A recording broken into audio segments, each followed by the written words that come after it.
The server room at Sterling Nexus was bathed in cold blue LED light. 11 senior engineers sat motionless.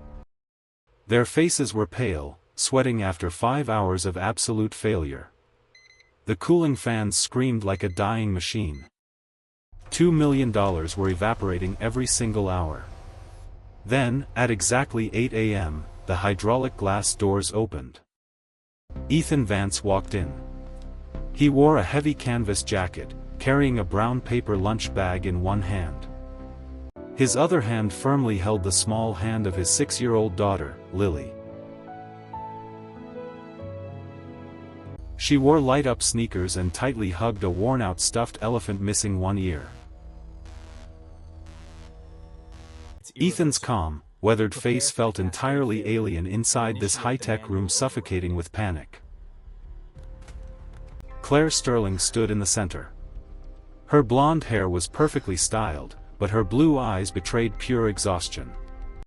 She stared at the temporary visitor badge clipped to Ethan's jacket, then down at the little girl.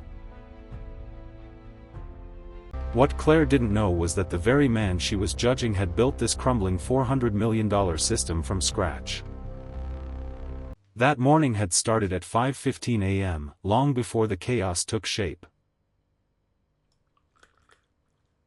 Ethan Vance stood at the kitchen counter as the pale, thin morning light began to filter through the window.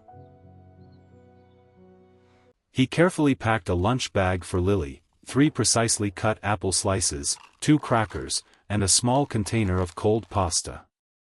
2 years ago, before he became the man packing lunches at dawn, Ethan was the lead architect of Lean Software. He had built the core authentication and routing system from the ground up before it was acquired for $91 million. But he walked away from the 80-hour workweeks without a single regret, submitting his resignation on a quiet Thursday. He left because his wife had passed away in a car accident on a rainy November morning, leaving him with a 4-year-old daughter. Since then, he ran a one-man technical repair operation, structured solely to pick up Lily from school at 3:15 p.m. He had built a life of absolute precision, learning to survive within its quiet, calculated boundaries. He didn't speak of his past, nor did he announce what he knew when he arrived for a routine contract audit the previous Thursday. Sterling Nexus was worth $400 million on Friday morning. By Sunday night, it was worth much less.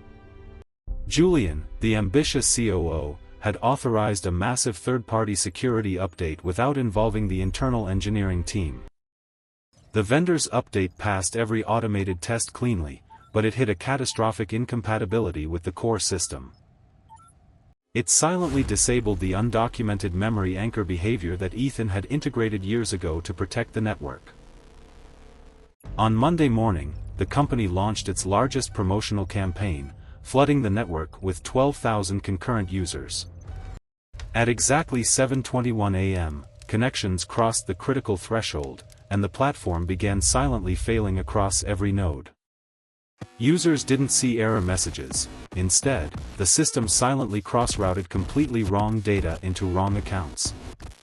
Transactions misdirected, verification tokens validated identities incorrectly, and massive financial losses rapidly accumulated. By sunrise, 11 senior engineers were summoned into the freezing room, completely blind to the true cause. Julian stood beside the CEO, wearing the practiced calm of a manager handling a crisis he had secretly created. "Get the contractor from Thursday," the lead engineer shouted, not looking up from her terminal. "We are running out of time." When the assistant brought him in, Claire Sterling saw the child before she saw the man.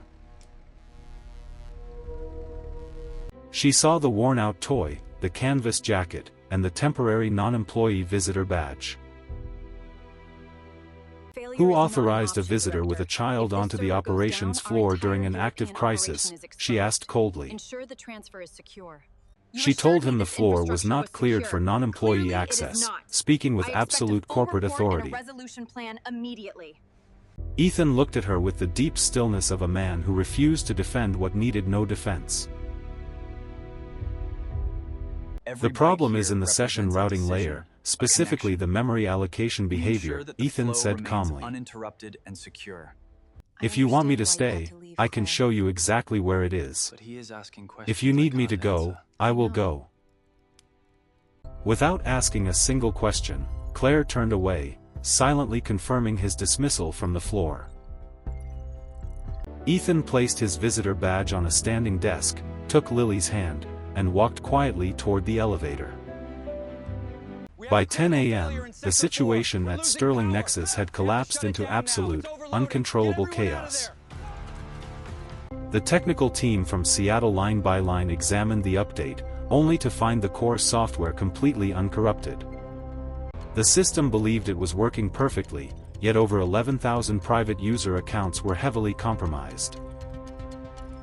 Major corporate clients were on the phone with the accounts team, furiously demanding immediate answers and legal accountability.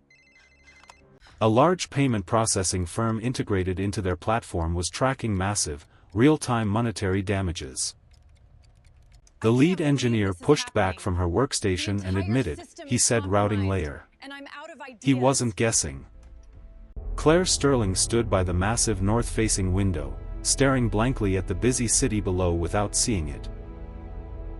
In her mind, she kept seeing the temporary visitor badge abandoned on the desk and hearing his quiet, confident warning. She turned around to face her young assistant and delivered a sharp, non-negotiable command, find him. Right now. Preston found him at a modest diner 4 blocks south of the corporate headquarters. I could stay in here all day watching the fog roll by. The diner had been exactly the same for 30 years, smelling faintly of brewed coffee and warm butter. Ethan and Lily were sharing a single plate of golden brown toast at a corner booth. He was carefully calculating the small gap between his bank balance and the upcoming monthly bills. Sharing the toast was the precise calibration that kept his meager budget from fracturing somewhere else. Lily was drawing focused patterns on a paper placemat with a pen she found in her jacket. Her sawn-out stuffed elephant, Ellie, was propped up securely against the vintage metal napkin dispenser. Ethan had discovered this warm sanctuary during the first difficult month after his wife passed away. It required nothing from either of them, and the woman behind the counter already knew Lily's name. When the phone rang, Ethan listened to 3 short sentences and quietly prepared to return. He walked back onto the operations floor at exactly 11:22 a.m., with Lily holding his hand. Let's keep going, sweetie. Claire Sterling stood 10 feet back, her piercing blue eyes completely locked onto his calm profile. Further back near the tinted windows, Julian held an untouched cup of coffee with a trembling hand. The entire floor went noticeably quiet, the heavy tension shifting from panic to quiet observation. Ethan sat down at a main terminal that the lead engineer had cleared specifically for him. He didn't waste time opening the new third-party update logs or checking the automated alerts. Instead, his fingers loosely navigated directly into the deeper layers of the original routing architecture. He located the core module reference named save_anchor_32, hidden deep within the legacy code. He pointed at the screen, showing the exact point where the new software handler had bypassed the safety valve. The required correction was not structurally massive, it was a single redirect configuration logic. He forced the new software handler to actively call the old anchor module before finalizing sessions. Ethan Vance completed the entire custom script structure in exactly 11 minutes of continuous typing. The lead engineer took 6 minutes to thoroughly review the code changes within an isolated staging layer. The moment she deployed the script into the live production environment, the network metrics immediately stabilized. The silent session errors halted completely within 4 minutes, restoring natural data balances across nodes. By 12:31 p.m., the massive monitoring grid showed clean, solid green signals across the global matrix. The chaotic operations floor didn't erupt into cheers. Instead, a profound, heavy silence filled the space. It was the unique quiet of a room that had survived a 5-hour controlled panic. The crippling structural tension dissolved completely, like water being steadily wrung out from a coarse cloth. Julian stepped away from the tinted windows, attempting to regain his dominant administrative voice. He began speaking quickly about liability reviews, vendor contract protocols, and documentation standards. He used the exact defensive language senior administrators use when hiding errors they personally caused. Her face held none of its usual professional readiness. Instead, her eyes showed total, quiet certainty. It was the specific recognition that comes when a hidden suspicion becomes an undeniable truth. Or there will be significant changes. Julian, wait in the conference room, Claire said, her voice dropping into a low, icy register. She turned to her young assistant and added, "Tell legal I need them in 30 minutes." Julian's hand tightened so hard around his paper cup that the cardboard framework completely collapsed. He walked toward the glass doors as 2 corporate security guards immediately stepped in behind him. The critical communications between Julian and the third-party vendor had been stored securely in his private email archive. Preston found the undeniable paper trail in exactly 40 minutes with the immediate assistance of Ardent's IT director. They executed a specialized access override requested by legal, a process that required no complex administrative friction. For days earlier, the uncertified vendor's project lead had explicitly flagged the architectural bypass as a major risk. The text document clearly described how the update would route around the legacy validation anchor during peak connections. Julian had personally replied with 2 short, calculated sentences authorizing the uncertified software to proceed immediately. He had deliberately chosen not to forward the critical warning or escalate the system risk to the board. He calculated that the internal cost of exposing his procedural violation outweighed the statistical probability of a system failure. He had calculated completely incorrectly, forcing 11,000 private accounts to carry the weight of his decision. Claire Sterling knocked softly on the heavy wooden door of the small private office near the executive wing. Inside, Ethan Vance sat quietly beside a desk, watching his daughter fill a corporate notepad with sketches. Lily had drawn several white rabbits in varying sizes, using a high-end company pen with intense child focus. Claire stepped inside the quiet room, closing the door behind her with a soft, deliberate click. She removed the dark tailored blazer she had worn all day over her pristine silk blouse. Her physical presence without the corporate jacket felt immediately different, stripped of its rigid, arranged layers. I truly am sorry for everything I've done. I hope someday you can find it in your heart to forgive me. I want to say I am sorry for that, not on behalf of the firm, but from myself, she added. I looked at what you were carrying, and I allowed my position to dictate what I thought you were. Ethan looked at her for a moment, his handsome, rugged face completely free of triumph or resentment.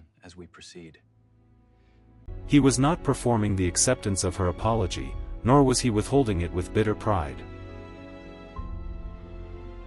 He was simply present in the room, still and unmoving, the way he was still everywhere in life. We have to keep this contained. I appreciate that, he said quietly, his deep voice carrying a natural, unforced weight. Claire then made him a massive offer, not just a standard contract for a temporary day's work. She proposed the role of lead core But architect, if you trust a the long-term process, position the tailored results will entirely speak for to his own themselves. schedule. We just need patience. She named a monumental salary figure, recognizing that no one else in the industry possessed his depth of knowledge. Ethan nodded and stated one firm condition: the original architectural handover must be formally documented under his name. Not because I need the credit, he added calmly, but because the next engineer deserves to know who built it. Done, Claire replied without a single second of hesitation. I will have it in writing before the end of the day. There was a brief pause in which the private office became completely still. Lily suddenly looked up from her drawing, assessing the two adults before returning her eyes to the page. Dad, Lily said, her small, innocent voice breaking through the room's formal atmosphere. Is she the one who made you leave this morning? She asked, looking directly at Claire. And I can't keep this secret anymore. The room went absolutely still, with the unique quiet that settles when a child speaks an unfiltered truth. Claire looked at the 6-year-old child wearing fox socks, absorbing the weight of the girl's direct question. Yes, Claire said softly, making no excuses for her earlier actions. The pleasure is mine, Miss Sterling. Lily considered this for a long moment, then added, You all have okay, the but he fixed it though. Let's review the critical He paths fixes of the project. everything. She returned to her paper notepad, completely satisfied that the conversation was now finished. Claire stood up and extended her hand to Ethan, offering a clean, direct handshake that required no further explanation. The formal documentation handover was meticulously structured over the following 2 weeks. 14 years of personal architectural notes, deep design rationales, and undocumented decisions were organized in full. Ethan presented his life's technical work directly to Ardent's core engineering staff with absolute clarity. The handover process was divided into 3 intensive, highly technical knowledge-sharing sessions. The schematics are incomplete. Sharon Kellner sat at the front table during every single hour, writing notes in continuous professional concentration. She later described those 3 sessions as the most valuable engineering education she had received since graduate school. During the final session, Sharon quietly asked Ethan why he had not released the massive documentation years earlier. She wondered why he kept the core system secrets locked away during the initial company corporate acquisition. Ethan paused and thought about his years of quiet isolation before answering with simple honesty. Nobody asked, he said, his deep voice carrying no hidden resentment or need for validation. Sharon Kellner shook her head slowly in the quiet way people do when deciding not to argue with an undeniable truth. His name was formally restored on the original Lenin software architectural record on a quiet Thursday morning. 14 days after the system crisis, the administrative corrections were fully finalized without any public announcement. The system database entry was simply corrected to show his true, permanent technical standing inside the company history. Under the field for core systems design lead, the electronic records were made accurate for the very first time. It was a simple change in a single database entry, a sequence of digital characters updated on a secure network. Yet, it carried the immense, quiet weight that small corrections always carry when they are exactly enough. The structural validation of his life's work was now permanently anchored into the permanent technical record of the firm. No grand corporate speeches were delivered, and no celebratory messages were blasted across the internal communication channels. The truth simply occupied its rightful place, silent, unmovable, and requiring no further defense from the world. On a quiet Saturday morning 3 weeks later, Ethan Vance was inside his kitchen before 7 a.m. The early morning light streaming through the east window was a pristine, pale gold color.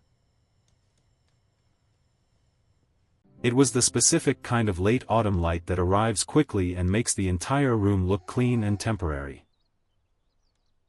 He was making fresh pancakes at the stove, holding his large hand 3 inches above the pan's surface.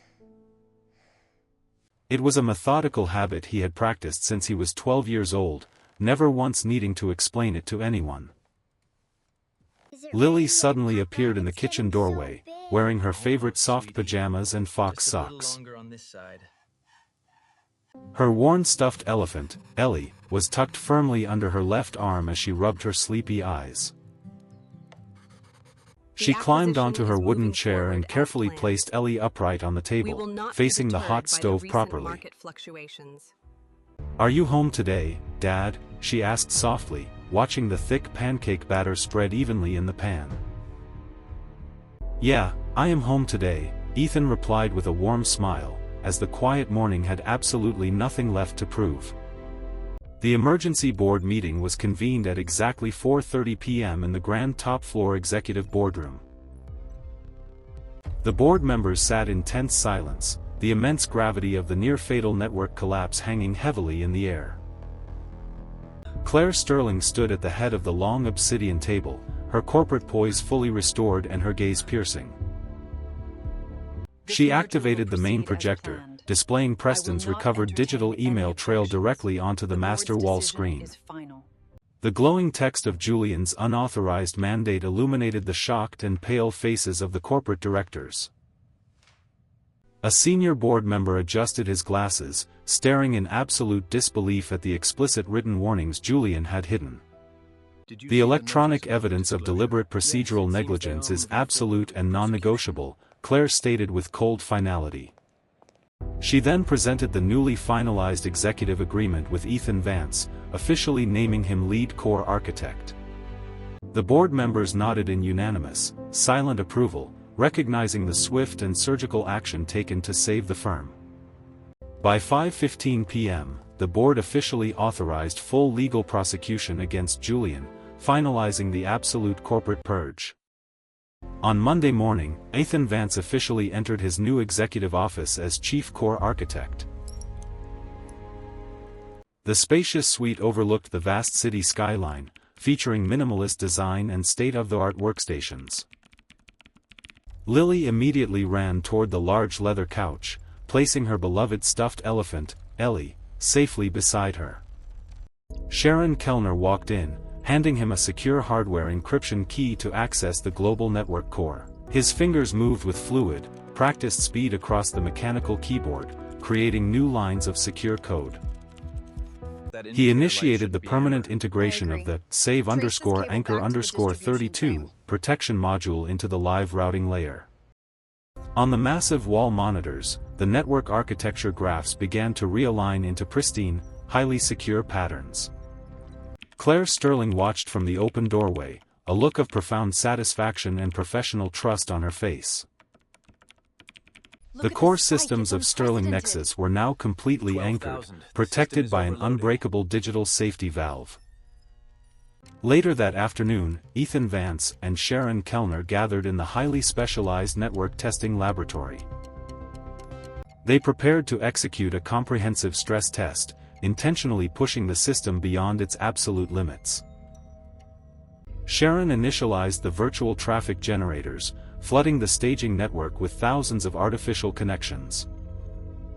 On the primary diagnostic dashboard, the user metrics rapidly climbed past the previous crisis peak of 12,000. The counter steadily advanced toward 15,000 concurrent active sessions, creating an intense operational strain. At exactly the critical threshold, the save_anchor_32 module activated instantly and flawlessly inside the code layer. The data logs showed the system automatically validating each connection timestamp without a single millisecond of delay. Instead of cross-routing or failing silently, the traffic loops distributed evenly and cleanly across the processing nodes. Sharon Kellner stared at the perfectly stable performance metrics, a look of profound relief and professional awe on her face. The simulated maximum stress test was a complete success, proving the absolute resilience of the new core architecture. As evening approached, Claire Sterling and Ethan Vance stood by the glass railing of the grand mezzanine balcony. Below them, the evening shift engineers smoothly took over the workstations in a calm and relaxed atmosphere. The collective panic that had paralyzed the entire corporate headquarters that morning was completely gone. We uphold the code, always. You built a system that functions perfectly, yet you never sought the industry spotlight, Claire observed quietly. Ethan stared out at the sprawling city lights, his rugged face expressionless and completely composed. A system is truly successful when it requires no constant, loud interventions to survive, he answered simply. The best architecture is the one that allows people to do their daily work and return home in peace. Claire nodded slowly in deep professional alignment, realizing the profound depth of his vocational wisdom. The entire corporate lobby was bathed in a gentle, warm twilight, signaling a new era of absolute structural trust. At 6:30 p.m., Ethan Vance returned to the temporary private office to gather his few personal belongings. The desk lamp cast a long, warm shadow across the room, highlighting the completed rabbit sketches on the notepad. Lily was fast asleep on the soft leather armchair, her small breathing slow, even, and completely peaceful. Her beloved stuffed elephant, Ellie, was still tucked securely under her arm, catching the dim room light. Ethan walked over with quiet, careful steps, kneeling down beside his sleeping daughter with absolute tenderness. He gently brushed a stray strand of blonde hair from her forehead, his rugged face softening completely. He whispered her name softly, waking her from her deep slumber without a single startle or fright. Lily blinked sleepily, instantly recognizing her father's gray eyes and offering a warm, trusting morning smile. He helped her shoulder her tiny backpack, firmly took her hand, and gathered the paper sketches from the table. Together, father and daughter walked out into the cool evening air, leaving the grand corporate towers far behind. Later that night, Ethan Vance and Lily rode the late-night transit bus heading west toward their quiet neighborhood. They sat quietly at a window booth, isolated within the dimly lit, warm interior of the moving vehicle. Lily's exhaustion had completely caught up with her, her small head resting heavily against her father's shoulder. Her little fingers maintained a loose but secure grip around Ellie, who sat propped against the cold glass pane. Outside the window, the bright neon signs and towering streetlights of the central business district began to blur. The curtain corporate city highlights streaked horizontally across the dark, dew-slicked window surface. Ethan looked down at his sleeping daughter, his handsome, rugged face casting a gentle, protective reflection on the glass. The rhythmic, low vibration of the bus engine provided a continuous, comforting lullaby for the resting child. The towering high-tech corporate concrete fortresses slowly faded into the misty, dark horizon of the highway. The vehicle traveled steadily into the night, smoothly bridging the distance back to their modest Oregon sanctuary. On a quiet Saturday morning 3 weeks later, Ethan Vance was inside his kitchen before 7 a.m. The early morning light streaming through the east window was a pristine, pale gold color. It was the specific kind of late autumn light that arrives quickly and makes the entire room look clean and temporary. He was making fresh pancakes at the stove, holding his large hand 3 inches above the pan's surface. It was a methodical habit he had practiced since he was 12 years old, never once needing to explain it to anyone.